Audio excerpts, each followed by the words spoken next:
Mobile, internet अशा गोष्टी म्हटल्यानंतर आपल्याला याभोवती फिरणारी तरुणाई दिसते।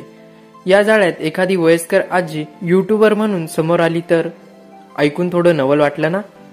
आजच्या धावपळीच्या जीवनात काहींना आपली आवड न जपण्यासाठी कारणच हवे असते, पण याला अपवाद आहे। त्या म्हणजेच अहमदनगरच्या सुमन धामणे या युट्यूबर, म्हणजेच आपल्या सर्वांची लाडकी आपली आजी। नमस्कार, आपण पाहतात मराठी यशोगाथा। चला तर मग आपली आजी म्हणजेच सुमन धामणे यांच्याविषयी अधिक माहिती जाणून घेण्याचा प्रयत्न करूया। अहमदनगरच्या साकोळा कासार गावातील सुमन धामणे आणि यश ही आजी नातवाची जोडी सोशल मीडियावर चर्चेचा विषय आहे।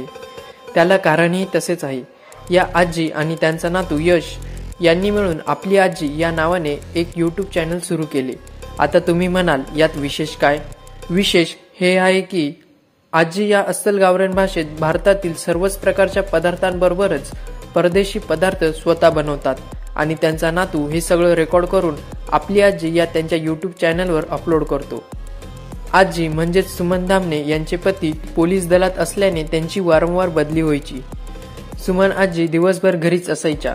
त्यांना लहानपणापासूनच स्वयंपाक बनवण्याची फार आवड होती, त्यामुळे घरी बसल्या बसल्या त्या नवनवीन पदार्थ स्वतःहून बनवायच्या आणि इतरांनाही खाऊ घालायच्या। आपली आजी या नावाने त्यांचे घरगुती मसाले सुद्धा मोठ्या प्रमाणात विकले जातात। भारताबरोबर परदेशातही त्यांच्या मसाल्याची क्रेज आहे। नमस्कार बाळांनो, कसे आहात तुम्ही, असं म्हणत आजी व्हिडिओतून विविध प्रकारच्या रेसिपीज बनवून दाखवतात। आजींच्या व्हिडिओजला लाखो व्ह्यूज मिळतात। कमी वेळात या आजी इतक्या लोकप्रिय झाल्या की चक्क त्यांचे चॅनल हॅकरने हॅक देखील केले होते। अनेक लोकांनी यावेळी आजींना पाठिंबा दिला आणि त्यांचा नातू यश याने सर्व संकटांवर मात करून लोकांच्या मदतीने हे चॅनल परत मिळवले।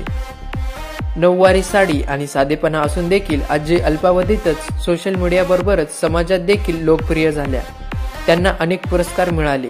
मराठी व्हिडिओ सोशल मीडियावर चालत नाही असं म्हणणाऱ्या लोकांसाठी आपली आजी म्हणजेच सुमन धामणे यांनी एक आदर्श निर्माण केला आहे।